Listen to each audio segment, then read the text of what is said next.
স্বামী আহার স্ত্রী বানাইলে কোন মিস্ত্রি, স্বামী আহার স্ত্রী বানাইলে কোন মিস্ত্রি, সে বড় কঠিন কারিগর মনোরে, সে বড় কঠিন কারিগর, সে বড় কঠিন কারিগর মনোরে, সে বড় কঠিন কারিগর, সে বড় আজব কারিগর মনোরে, সে বড় আজব কারিগর।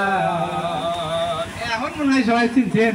হ্যাঁ চিনছি। আমি কিন্তু মিস্ত্রি না, জোড়া তালি দিই মানে বুঝতে আমি ঘর কালি করি, তবে আগে আমার পকেটটা ভরি।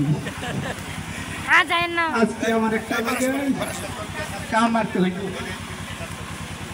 আচ্ছা দেখি আমি একটু আইজুদ্দিনের বাড়ির কাছে যাই, ওর একটা ফুটকা মাইয়া আছে, ওর একটু লোক করে দেখি তো। আইজুদ্দিন ভাই বাড়িতে আছেন নাকি? আইজুদ্দিন ভাই আসসালামু আলাইকুম ভাই।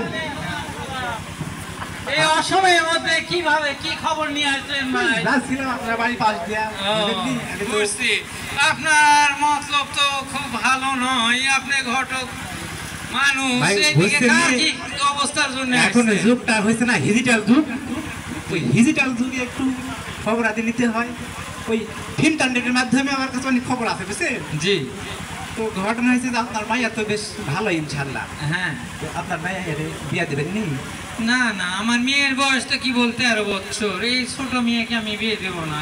আরে ভাই অনেক সুন্দর একটা বর পাইছি বুঝলেন। জি বরটা না